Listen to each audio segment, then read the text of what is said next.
Hello everyone. Today's our topic is ergography.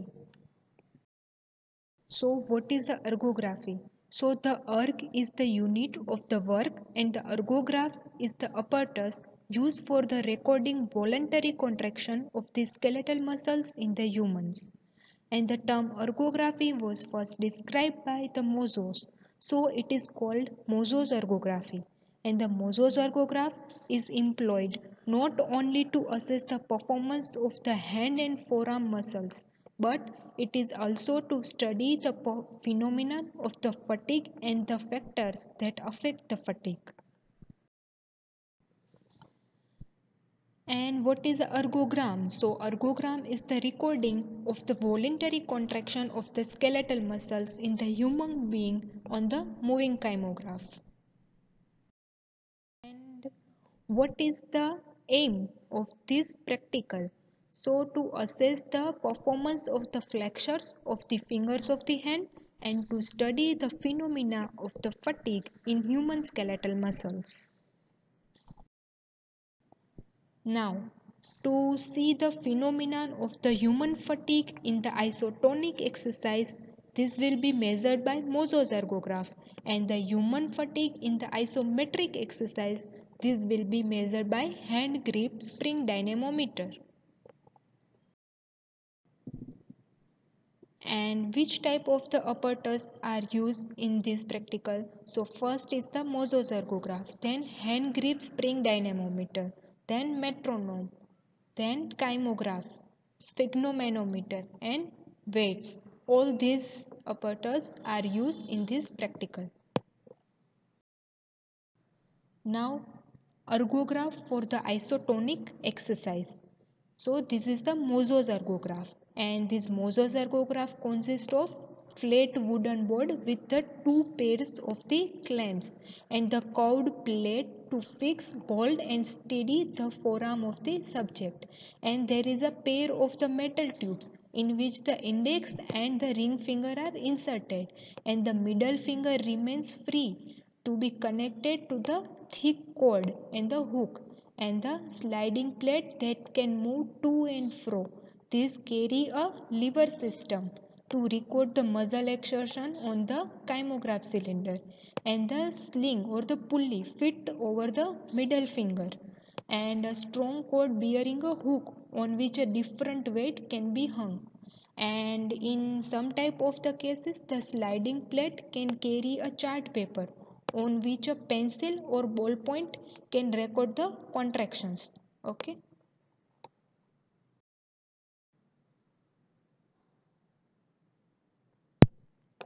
Now what is the procedure for it? So first of all we have to place the ergograph on the table such that the weight will hang down over its edges, and explain the procedure to the subject and seat her or him beside the table. And then we have to fix the forearm on the ergograph and insert the index and ring fingers in the finger holders with the middle finger extended and the string with the cord attached to it, and then adjust the position of the forearm and the finger so that the subject is feeling comfortable. And after that we have to apply the 1 to 2 kg on the hook, and then ask the subject that to flex the middle finger and check that the system works freely or not. And then we have to adjust the beat of the metronome at the 30 per minute. For example, one beat every 2 seconds. So in 1 minute there is a 30 beats, and then set it as a oscillating. Then ask the subject to contract the flexor muscles maximally and rhythmically, and then following the each beat of the metronome and to continue until the fatigue is so great that the weight can no longer be lifted. So in this graph A, there is this A portion is due to beneficial effect, and this B portion is due to plateau phase, and this C portion is due to once there is a fatigue in the muscle, then this is the decline phase. So this C portion is a decline phase.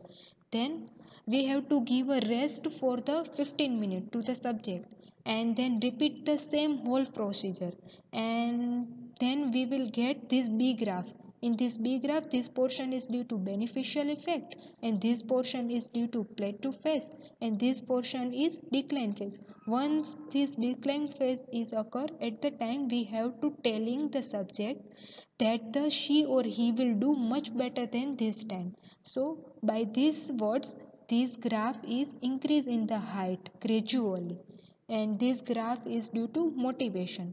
After that, we have to take another rest period to the subject, and then we have to apply the BP cuff on the upper arm of the subject, and then we have to raise the pressure on the sphygmomanometer up to 40 millimeter mercury. Uh, by this we can stop the venous return and repeat the whole procedure again. Then fatigue set in the earlier. In this case, fatigue set very early because there is accumulation of the waste products in the exercising muscle. So here this C graph is due to venous occlusion. So here we get a very short graph. Okay. Then we have to give another period of the rest to the subject, and then we have to raise the blood pressure to about 160 to 170 millimeter of the mercury. By this we will stop the arterial blood flow, and then we have to tell the subject to repeat the muscle contraction procedure. And once the fatigue set in the much earlier in this arterial occlusion case, because there is not only an accumulation of the waste product, but here also a deficiency of the oxygen and nutrients in case of the arterial occlusion. So this D graph is due to arterial occlusion, and here we get a very short graph. Okay.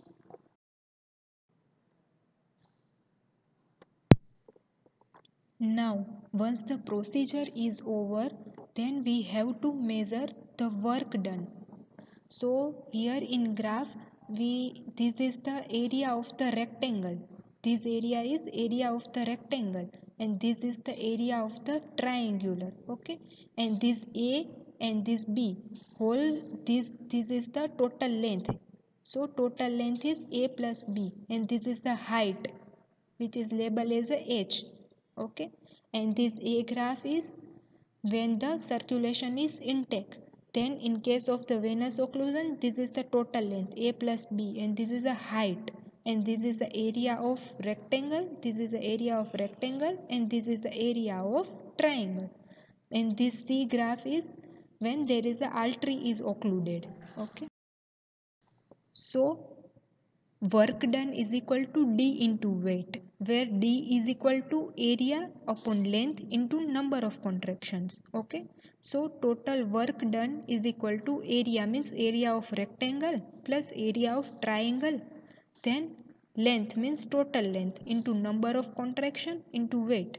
So area of rectangle is A into H plus area of triangle is half B into H, and total length is A plus B into number of contraction into weight. By this formula we will measure the work done.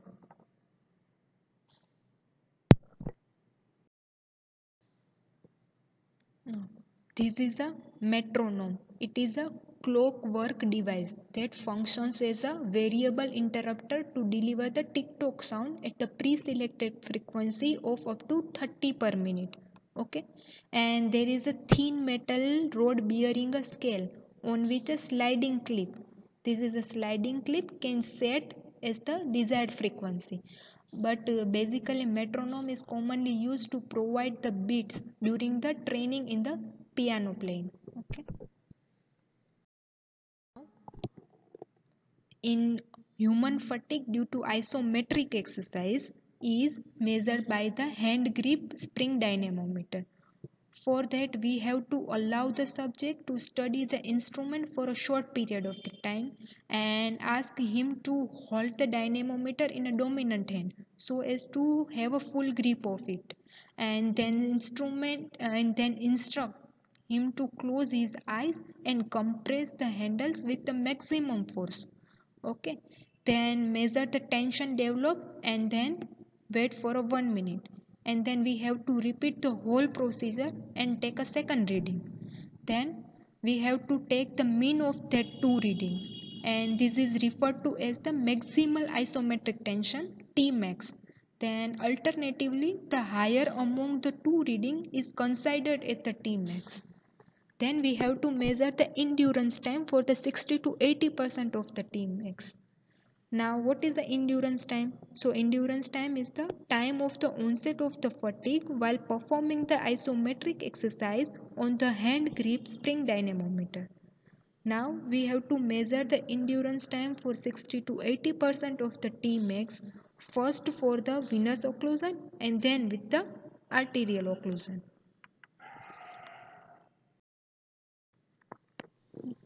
Here you can see this is the digital hand grip dynamometer. Okay, this is the digital hand grip dynamometer. Now, which type of the factors are affecting in the fatigue? So, factors that affect the onset of the fatigue are the degree, duration, and the type of the work done at the important factor that generally affect the onset of the fatigue. Okay, and other factor are the weight to be lifted, second is the frequency of the contraction, motivation, blood supply to the contracting muscle, training, obesity, and other environmental factor like temperature, humidity, and the pollution. All these factors are affect in the fatigue. Now, how the motivation improve the muscular performance? So encouragement improve the performance for a short period of the time. This shows that the cerebral cortex is involved in the fatigue in the human, and in sports physiology motivation play an important role in enhancing the performance. Okay, now how will you demonstrate the site of the fatigue in the intact muscle? So after the flexors of the fingers are fatigued, then they will still contract on the peripheral nerve stimulation. This will show that the fatigue is the central phenomena involving the synapses. Okay. Now, how does the fatigue in this experiment compare with the fatigue in the frog's nerve muscle preparation? So, in the frog's preparation, there is a no blood supply. So, fatigue sets in this case very early. And also, there is a sheet of the fatigue is the neuromuscular junction in case of the frog nerve muscle preparation. Okay, and in the present experiment, the sheet of the fatigue appears to be central phenomenon. So in case of the frog, there is a seat of the fatigue is neuromuscular junction, and in case of the human fatigue, there is a seat of the fatigue is central phenomenon. Okay. Now, name the conditions where the venous or arterial occlusion can impair the muscular performance. Okay. So, in thrombosis of the leg veins due to thrombophlebitis, the venous return is decreased so that the fatigue set in early. So, venous occlusion example is thrombophlebitis, and in arterial occlusion, there is an example is Buerger's disease, and this Buerger's disease is occurs due to chronic smoking, and there is a pain while walking. In case of the Buerger's disease, there is a pain while walking, and the narrowed vessel cannot keep the pace with the increased demand of the muscles for the oxygen. And same thing, similar mechanism are seen in case of the coronary artery disease and ischemic muscle pains. So here in venous occlusion example is thrombophlebitis, and in arterial occlusion example is Buerger's disease.